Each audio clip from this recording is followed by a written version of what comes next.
more clearly, you have it. If you need leverage to lift more easily, you have it. You are equal to your moments.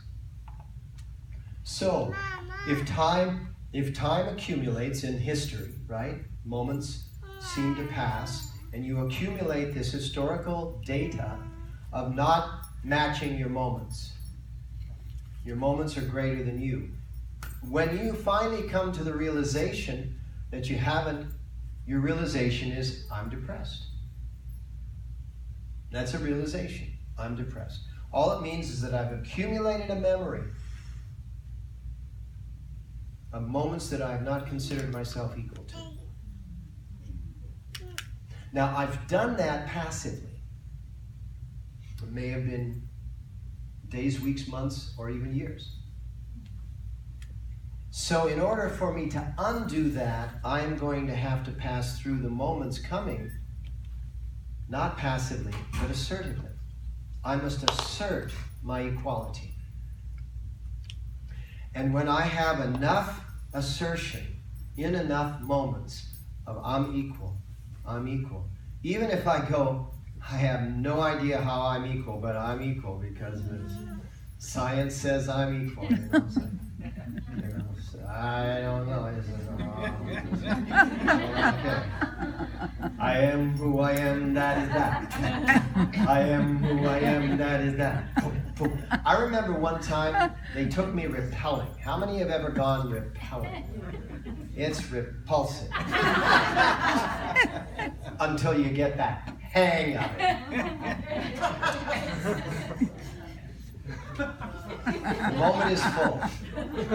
So here I am. I'm right at that edge, at that ledge. And you know you're in a debate at that moment. Do I really want to go horizontal, or do I just want to stand here and go, that's a beautiful view? Right? But you have to release the line, and your body on the edge of the ledge goes horizontal, and then you start walking down, just hanging like this. Gravity has got the line being pulled against. Oh, everything was in my throat. And the only thing that would reduce that pressure in my throat, which was this massive opening to the etheric realization that you are the stupidest person on earth for having got yourself into this situation, that all I could do was go,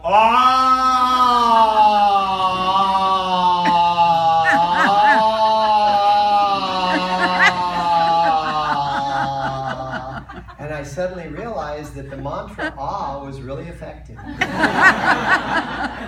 Because everything came out of my throat and started to redistribute properly. And as it redistributed, I just naturally started taking steps. And I went point like this, and doing like this, and I walked down the side of a sheer cliff. Mantra overrides that which is being caused by whatever it could be, psychological or emotional. So your psycho-emotional debris can gather in your throat. And it can do it massively like it did in that moment, or it can do it slightly and you don't even notice. But if you accumulate enough moments in which you haven't had a voice, then eventually it will have atrophied. And you're going to have to get it active again. Because that voice is not only a voice that you use in the outer world, but it's also a voice that you use in the inner world. That's a voice that you use to talk to yourself with. And if that voice isn't saying to you how incredible you are, how equal you are to every moment, not how equal you are to every moment, but how equal you are to every person in your moment. Like I said, I look around the room and I see all myself. And I'm all different colors, and not one of them is anything that I should disagree with.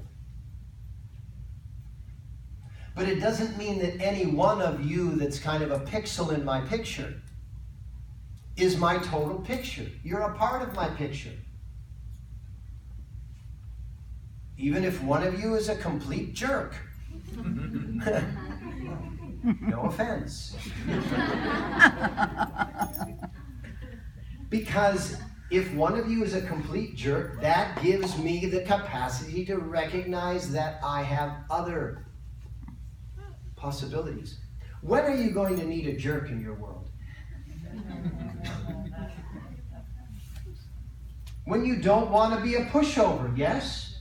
Take a jerk, dilute it in 8 ounces of water, drink it down, and it'll give you some, jerkiness at an angle that you can not be a pushover, right? Yes?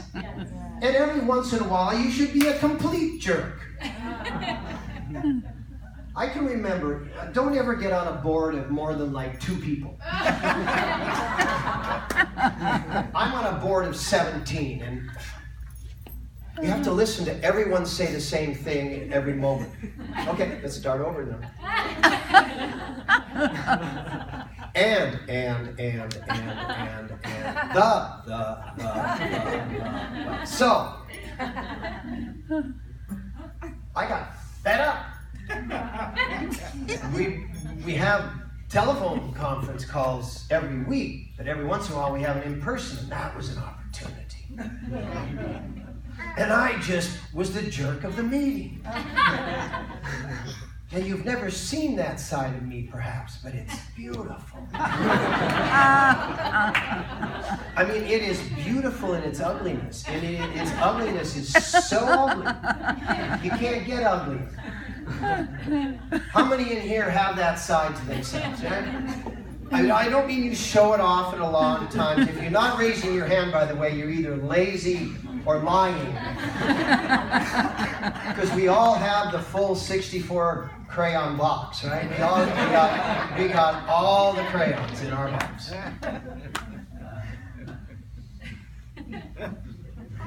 What we're going to do today is we're going to do a set that allows you to realize your equality to the moment. That allows you to, because not recognizing your equality to the moment has an interesting, this is quoting of Yogi Bhajan, has an interesting name. He called it self-animosity. Now you think of self-animosity as being cruel to yourself. Well, think about it. Isn't it cruel when you don't recognize how equal you are to a moment, and those moments could build up over time, and then suddenly you're feeling that you're not capable of doing anything? That you're completely depressed and lost, and yet you're fully capable? Isn't that animosity? So to rid yourself of animosity, of that self-animosity, we're going to do a meditation that we're doing over these days leading up to his birthday. It's his 87th, by the way. He was born in 1929.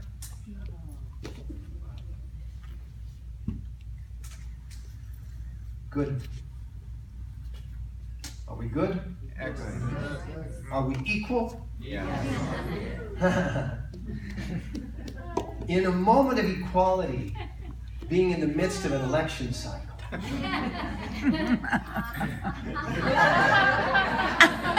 and then you realize that you're equal to that too? That's jerky. That's jerky.